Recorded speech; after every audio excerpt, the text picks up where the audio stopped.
gimana caranya Bro Fauji merubah nominal itu? Di titik mana sih ketika gue kayaknya dari 2 juta ke 3 juta itu di titik mana gitu? Apa melihat skill atau melihat pasar atau gimana?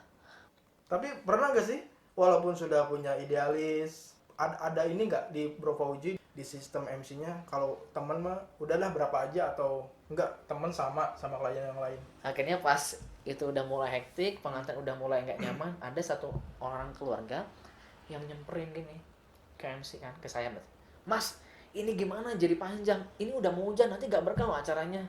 Saya panik kan gimana, terus pengantin tiba-tiba menunjuk saya, Mas, cut.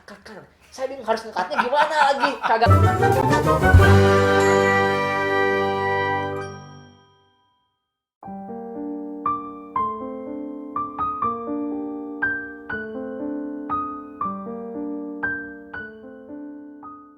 Oke, jadi gitu teman-teman ya. Jadi buat teman-teman yang baru pertama kali nge-MC atau mau jadi MC, janganlah takut atau terkalahkan oleh pikiran-pikiran yang belum tentu terjadi. Tapi berdamailah gitu ya, Bro Fauji ya. Jadi berdamai, kemudian biarkan pikiran-pikiran itu masuk, tapi biarkan juga lewat gitu ya. Yes, bener. Keren banget ya. Oke. Berarti nge-MC pertama kali itu tahun berapa? Nge-MC wedding. Berarti nge-MC pertama kali itu nge-MC wedding ya atau bukan? Bukan, awalnya event juga.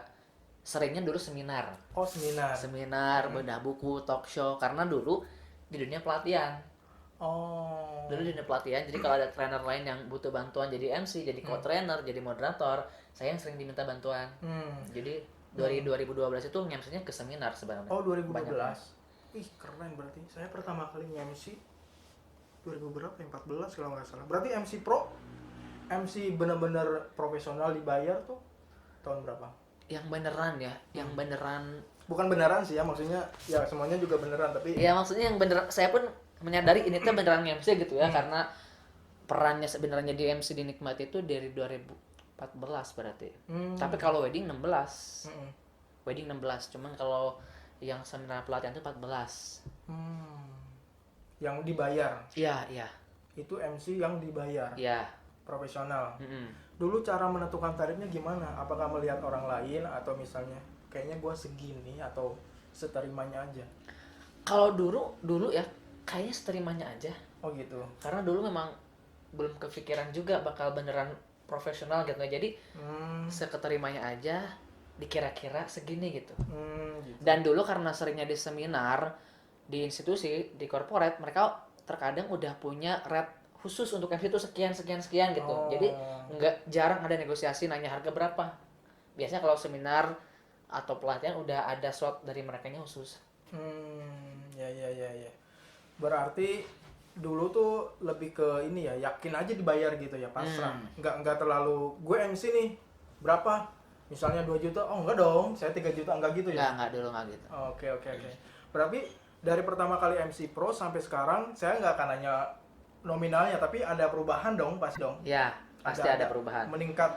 Nah, pertanyaannya adalah gimana caranya Bro Fauji merubah nominal itu?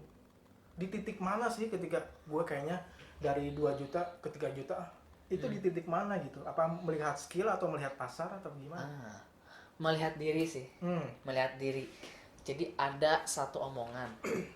Mungkin kok terus kalau nggak salah ya. Jadi kalau ngomongin rate ini, ngomongin nominal ini complicated sebenarnya. Complicated, dan saat ini di dunia MC nggak jelas ukurannya apa.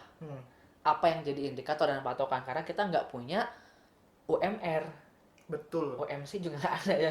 Kagak ada. Betul. Jadi si Kotra sempat bilang, kita yang perlu refleksi ke diri kita. Dengan skills yang kita punya, dengan delivery MC kita, dengan dress code yang kita punya, kita layak dibayar berapa? Yakin dibayar berapa nih? Skillsnya segini, cara ngomongnya gini, pengalamannya sekian, dress code-nya sekian, kira-kira layak dibayar berapa? Itu awalnya refleksi pertama. Kemudian yang kedua, cek kondisi pasarnya. Relate kah dengan angka yang kamu keluarkan? Oh gitu. Okay. Terlalu tinggi apa terlalu rendah? Kalau ternyata terlalu tinggi, mau nurunin. Kalau ternyata terlalu rendah, bisa naikin. Nah, kira-kira gimana nyesuaiinnya? kalau nggak salah obrolan itu yang akhirnya menjadi patokan untuk mulai secara bertahap beradaptasi terkait dengan peningkatan rate atau nominal. Menarik. Ini pertanyaan selanjutnya. Ada nggak sih toleransi atau kelonggaran ketika Bro Fauji sudah dengan klien ini dengan harga dulu yang segitu, kemudian ada perasaan itu nih, outfit, gue naikin harga. Ternyata klien ini telepon lagi. Ada nggak sih kelonggaran, ya udahlah budget yang dulu aja, atau enggak, saya sekarang segini. Gimana tuh waktu itu tuh? Nah, ini dilematis berat. Jadi kalau ngelihat ini balik lagi ke personality. Ke personality, kalau misalkan saya melihat dari CCTV nih ya, orang feeling, orang perasa nih kan, terkadang nggak enakan. Yeah. Cuman karena ternyata saya mencoba untuk melatih diri untuk lebih asertif, lebih tegas. Asertif tadi apa sih? Jadi kita mampu menyampaikan dengan tegas, lugas apa yang ada di gagasan gitu. Oh iya. Nggak khawatir dengan feedback atau dari omongan orang. Ya udah, saya ngomongnya mau A aja gitu. Nggak lagi. Gimana ya, nggak enak, gimana ya, kan itu saudara dekat, klien lama, cuman ya udah saya maunya AA gitu. Saya coba beberapa tahun tuh belajar itu. Akhirnya awal-awal nggak bisa, karena saya orangnya perasa gak enakan kayak, aduh, ya klien pertama teman lama, jadi awal-awal lost juga. Dulu saya juga gitu sih, dilemanya adalah ketika job MC misalnya udah lama nih kosong nih, mau mempertahankan idealis nanti kabur, tapi kalau misalnya dilonggarkan nanti bajinya turun lagi. Akhirnya ya saya mengalah sama ini sih, sama kondisi sih waktu itu. Sama. Udahlah, ambil aja lah, yang penting jalan terus gitu. Dulu juga gitu mungkin. Dulu juga gitu. Tapi pernah nggak sih yang enggak, gue pengen segini tetap bodo amat. Sekarang ada di titik itu nggak? Sekarang sedang di titik itu. Sedang di titik itu. Artinya sebenarnya saya sedang belajar juga. Di tahap ini saya bukan concern pertama nih ya, bukan fokus ke rate-nya, tapi fokus pada komitmen diri. Komitmennya adalah? Kan kalau soal rate kan kita ngelihat karena pengen ngejar angkanya.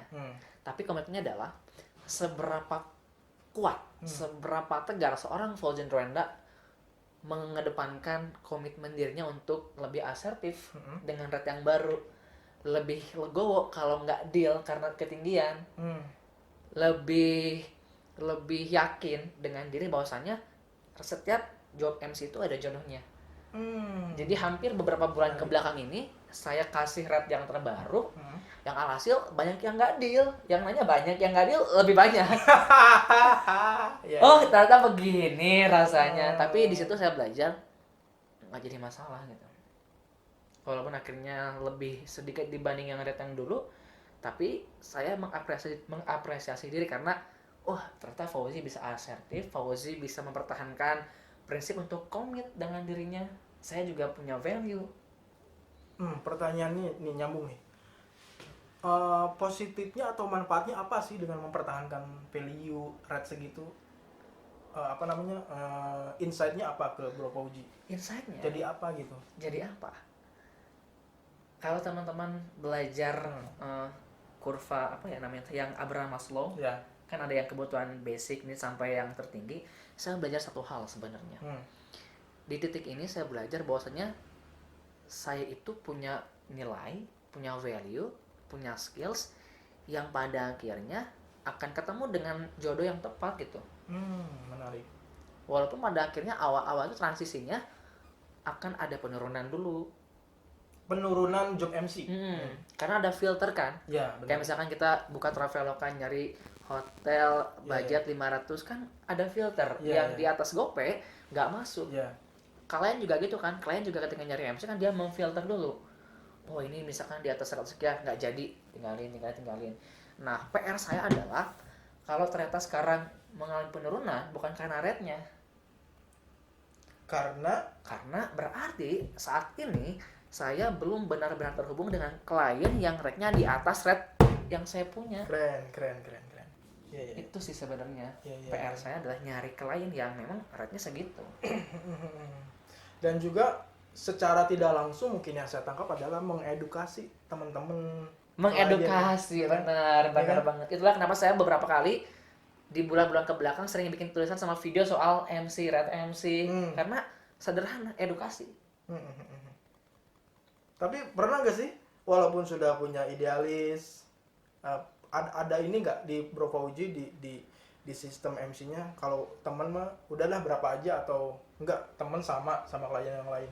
Oh, sebenarnya ada dua hal ya. Pertama, kalau beneran teman dekat, sahabat dekat, saudara yang memang saya pengen pandu, saya nggak akan kasih rate, saya beneran kasih gratis. Tapi muncul dari diri saya sendiri gitu. Kayak misalkan nanti saya ada teman dekat banget, teman yang tahu perjuangan saya sejak kuliah, gimana jungkir baliknya, kuliah, karir, gak dia minta pun saya pengen MC-in dia gitu. Karena memang sahabat, keluarga, teman dekat, saya nggak akan beneran nggak akan kasih rate karena ya pengen beneran bantu gitu. Iya. Oke. Menarik nih. Saya sebenarnya pengen alih topik, tapi ini masih menarik teman-teman tentang Red MC. Pernah nggak sih? Kalau saya pernah ya, nanti aja ceritanya. Pernah nggak sih misalnya nge-MC sama klien dulu, mungkin sebelum punya Red ya, yakin lah dibayar lah. Misalnya 2 juta, ternyata pas nge-MC selesai malah dibayarnya letik gitu, bahkan tidak dibayar. Pernah nggak sih jong gitu? Pernah lah, gak mungkin gak pernah Pak. Ada berarti ya? Ada. Jadi misalkan kejadiannya pasti 3. Kan kita belum deal-dealan harga ya, nggak deal-dealan harga, nggak nego. Kan ada yang kayak gitu kan? Sering dulu sering itu. Nanti nge-MC nih ya, 3 kemungkinan ini sudah didapatkan. Yang pertama, nanti nge-MC ya zong nggak dibayar. Nanti nge-MC ya rate-nya kecil. Nanti nge-MC ya kegedean. Ada juga gitu. Jadi memang semuanya udah dirasakan gitu. Oh, jadi kayak ini ya, plot twist gitu. Mikirnya 1 juta malah dibayar 3 juta. Ya. Gitu ya. Benar. Mikirnya 3 juta, 1 juta gini. Gitu. Ternyata ngalamin juga ya teman-teman. Mikirnya dibayar gak saminggu, nah teu ngabaran. Mungkin sibuk keneh honeymoon. 2 minggu, nah geuning teu transfer. Tadi bayar 5 bener. Lah, itu gimana caranya kalau misalnya si klien nggak ngomong-ngomong Red MC, terus caranya gimana nagihnya? Apakah diantepkeun ku Bro Fauji nungguan transfer atau ngingetinnya? Pernah nggak sih ngingetin? Nah, jadi memang kesalahan dulu itu adalah rata-rata itu kan orang yang kenal dengan kita. Jadi nanti nge-MC ya. Ya udah, nggak ada alibi apapun, nge-MC-in. Di awal kan dia juga nggak ada deal-dealan dibayar sekian, cuman dia bilang MC ini nanti tanggal sekian. Dia nggak ngomong. Dia nggak ngomong rate, kita juga nggak ada deal berapa. Jadi ketika beres acara, saya mau lagi kalau belum dibayar, saya kepikir di awal, memang dia nggak ada dealing harga kok gitu.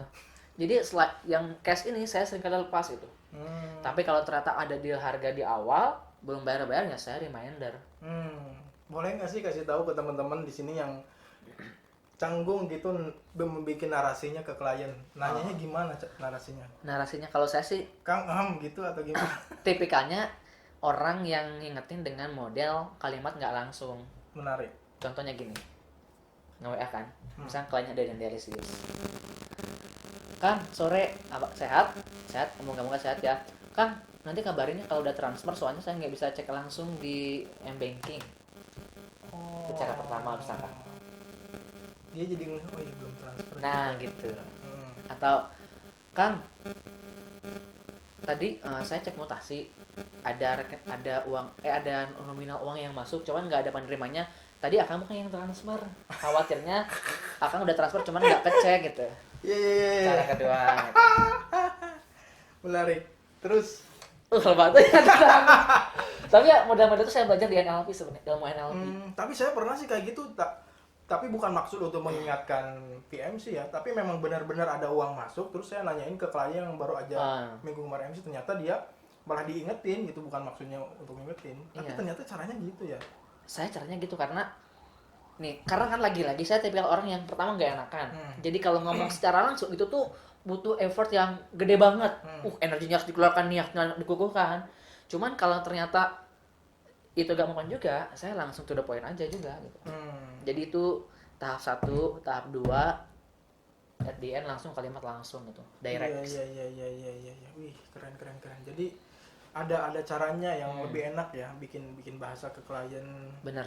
Tapi pernah nggak sih ada klien yang paling lama dibayar MC? Berapa lama? Seberapa lamanya? mungkin. Nunggu cair gitu. 3 bulan kali ya? 3 bulan ada. Ada ya. Selama itu berapa kali menghubungi berarti? Saya lupa ya berapa kali menghubungi, cuman tapi mungkin udah di ambang batas, udahlah ikhlas aja mungkin. Kayaknya ada di momen gitu juga sih. Ya. Berarti seringnya MC wedding, moderator atau MC informal banyakan? Informal sedikit sih ya. Informal sedikit. Moderator kalau di era pandemi moderator yang lebih banyak. Plus kalau MC sekarang wedding. Informal pernah apa? Sedikit itu apa? Acara apa? Informal tuh apa ya? Kayak sama acara anak-anak yang pernah. gathering, games, terus ulang tahun, acara lomba gitu ya. Terus acara apa lagi ya? Outbound paling ya. Outbound pernah? Outbound. Oke. Informal, moderator, wedding. Kalau misalnya kita masukin angka 1 sampai 9, wedding angkanya berapa? Maksudnya lebih favorit, lebih nyaman MC di mana gitu? Wedding berapa nilai angkanya? Informal berapa? Moderator berapa? Sama seminar sih ya. Seminar. Nggak bisa dihilangkan. Jadi kalau ngelihat angka, aduh berat. Kalau saya sih pasti informal 9 sih kalau saya. Wedding 8. Seminar, pelatihan 9. Moderator apa dulu? Moderator talk show biasa, seminar balik lagi. Sama berarti 9. Kenapa pelatihan gede? Karena jiwa saya itu adalah jiwa pengembangan. Bahkan dari urutan bakat, based on talent mapping, nomor pertama bakat saya adalah self development. Jadi saya itu memang benar-benar suka banget dengan dunia pengembangan. Malah sekarang pun saya kan aktif di PAPI itu. Saya pun sekarang di PAPI jadi pengurus di bagian pengembangan pelatihan. Saya nggak minta, saya nggak request, nggak mau jadi pengurus juga, tapi tiba-tiba diajak ditarik, jadi pengurusnya bagian pengembangan pelatihan. Kayak Alang tuh udah tahu gitu ya kalau Rendah di sana. Jadi ketika di seminar moderator itu kayak playground gitu ya, bisa mengembangkan, bisa apa namanya? Bisa menjadi dalang gitu ya di talk show itu gitu ya. Yes. Jadi kalau udah di acara seminar pelatihan tuh jiwanya tuh nggak sekedar MC karena udah senang belajar juga, senang hal baru, jadi udah beneran menjiwai lah kalau udah seminar sama pelatihan tuh. Kalau informal tadi berapa angkanya? Belum kasih angka. Belum ya? Berapa? Informal 7 kayaknya. 7. Kalau wedding 8, beda tipis sama informal. Wedding kenapa emang berarti informal terlalu gede ya? 6 lah informal. 6. Kalau saya justru ya kalau wedding itu ngerasa kurang suka ya, jujur aja. Tapi uangnya suka. Uangnya suka ya? Karena memang gimana ya, saya tidak suka hal yang monoton gitu. Kan menurut saya ya, nge-MC wedding itu template gitu. Terus juga tidak bisa mengeksplor diri, mengekspresikan diri. Tapi kalau justru Bro Fauji itu menikmati mungkin ya. Menikmati. Karena di sana memainkan rasa. Rasa ya. Benar. Jadi salah satu hal yang saya syukuri adalah saya bisa karena udah mengenal diri, tahu personality, akhirnya si personality bisa benar-benar diaplikasikan dalam setiap momen pekerjaan. Jadi beneran bisa jadi diri sendiri gitu. Itu yang akhirnya saya sadari kenapa lebih suka ke seminar, wedding, moderator, karena ada hal-hal yang dalam diri itu kalau itu dieksplorasi, digunakan, diri itu jadi merasa teraktualisasi. Oke, menarik. Ini masuk ke ini berarti Bro Fauji dari MC wedding, MC moderator. Ini beda ya, MC sama moderator beda. Bedanya apa sih? MC moderator. Bisa dicek. Soalnya gini. Oh ya, bisa dicek ya, ada di YouTube Bro Fauji kalau lagi nanti ada. Tapi soalnya saya pernah gini, nge-MC, tapi ternyata ini moderatornya ente lah. Kadang gitu, pernah nggak sih? Sering. Nah, berarti kalau misalnya teman-teman ada yang bingung, di sini juga boleh dong. MC moderator tuh gimana perannya? Perannya ya? Sebenarnya apakah ada template-nya gitu, memang MC juga moderator? Oke. Pertama dari sisi peran dulu ya. Ya. Kalau MC itu orang yang dia menghandle acara dari awal sampai akhir, keseluruhan. Dia yang handle. Ya. Moderator, perannya ada dari satu bagian acara tersebut. Ya. Misal nih, saya jadi MC acara gala dinner, misal MC acara gala dinner. Jadi MC opening sampai closing. Di content gather ini ada sesi misalkan talk show. Talk show ini ternyata butuh moderator. Akhirnya ada peran moderator yang dia perannya adalah menengahi sebuah sesi diskusi. Moderator biasanya dibutuhkan kalau perannya hadir sebagai penengah. Makanya model-model acara yang dibutuhkan moderator itu seperti talk show. Karena perlu penengah, debat. Perlu orang yang netral antara kubu pro dan kontra. Panelis. Perlu ada yang mengarahkan sesi panelnya. Makanya ada peran moderator. Dan moderator ini hanya satu sesi dari keseluruhan rangkaian acara yang MC pandu. Oke. Makanya idealnya biasanya ada MC, ada moderator. Cuman ketika saya pun menemukan di lapangan kok seringkali merangkap, ya biar nggak banyak orang, biar nggak ada budget tambahan, ya udah MC merangkap moderator. Pernah kayak gitu. Pernah. Karena secara basic skills mirip. Secara basic skill mirip, akhirnya seringkali ada yang ganda perannya. Tapi dengan gitu dong akhirnya dadakan gak sih? Atau misalnya kan moderator kan at least harus menguasai ini dong, materi dong, mukadimah kayak gitu, pengantar. Waktu itu tapi siap-siap aja ya. Karena benar, karena boleh jadi sebagian besar penyelenggara kepanitiaan IO menganggap MC ini udah bisa juga jadi moderator. Padahal mestinya juga harus di brief di awal tuh. Nanti MC plus juga di sesi diskusi, sesi talk show jadi juga moderator merangkap. Jadi MC nggak kaget juga. Iya. Oh gitu ya, benar-benar. Kadang tuh ada juga yang masih mengira MC adalah sama dengan moderator gitu loh. Ya kan? Beda ternyata ya. Dan juga kalau misalnya kayak gitu harusnya bayarannya juga beda dong. Harusnya ada tambahan tuh. Iya nggak sih? Di budgeting tuh VMC sekian, film moderator sekian. Pernah nggak diundang jadi moderator aja? Pernah. Acara apa waktu itu? Sebentar, moderator aja ya. Talk show. Talk show. Acara talk show. Jadi dari awal ada MC-nya dong? MC-nya orang lain gitu? Ya, MC-nya orang lain. Jadi khusus untuk talk show. Kita mulai dari MC wedding, balik lagi ya. Tadi kan ke silap dulu sama MC moderator. MC wedding, MC seminar, moderator sama MC informal. Kita bedah satu-satu. MC wedding dulu, hal yang paling memalukan ada nggak sih? Yang paling konyol, fatal gitu? Konyol atau fatal? Malu sih, lebih ke malu. Malu kan artinya gagal mungkin ya. Malu. Ini kali ya. Waktu itu pertama kali MC wedding Chinese Batak. Ih keren. Pertama kali. Kok keren sih? Kok pernah sih? Ya kan pertama kali Pak. Chinese Batak. Ketemunya sama si pengantin kan. Ngobrol, mereka mau ada penggabungan adat Chinese sama Batak. Chinese-nya sederhana sih, cuma ada kipai waktu itu, kemudian ditambah wedding kiss pasti ada, terus ada champagne plus mau ada adat Mangolosi tuh. Mangolosi ini saya buta sebenarnya, ngapain aja si Mangolosi ini upacaranya adatnya di Kota Baru acaranya. Cuman si kliennya bilang sok saya percayakan ke Akang aja, nanti terus dia kasih gambaran kan acara Mangolosinya sederhana aja, harusnya kan nanti ada pemuka adatnya, kemudian keluarga juga menyampaikan Mangolosi, cuman dia pengen yang sederhana, simple, jadi dari salah satu perwakilan keluarga aja.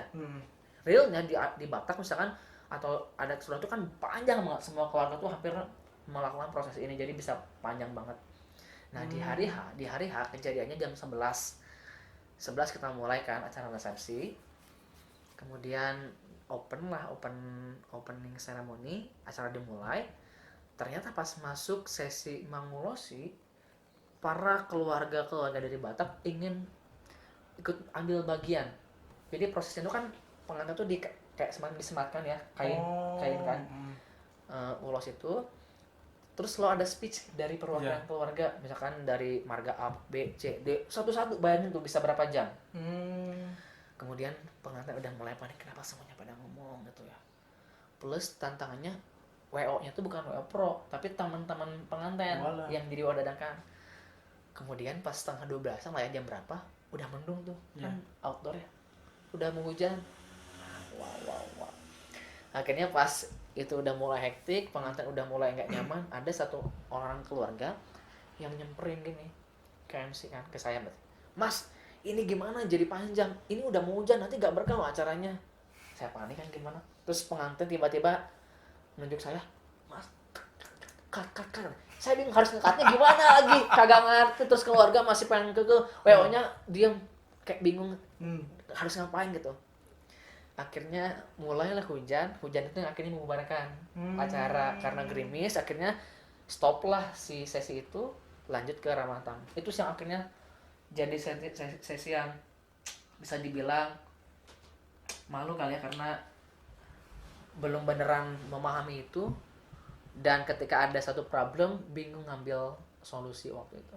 Ih, gila, berarti di sana benar-benar seorang MC, seorang Bro Fauji ditantang untuk mengatasi sebuah masalah gitu ya. Kan pasti ujung-ujungnya MC. Iya. Itu berarti di luar dugaan dong. Di luar dugaan. Karena ekspektasinya sesuai dengan request pengantin, keluarga yang lain nggak usah ikutan speech, perwakilan aja. Tapi maksa karena kayak nggak lengkap kalau mereka nggak ikutan juga speech itu. Iya.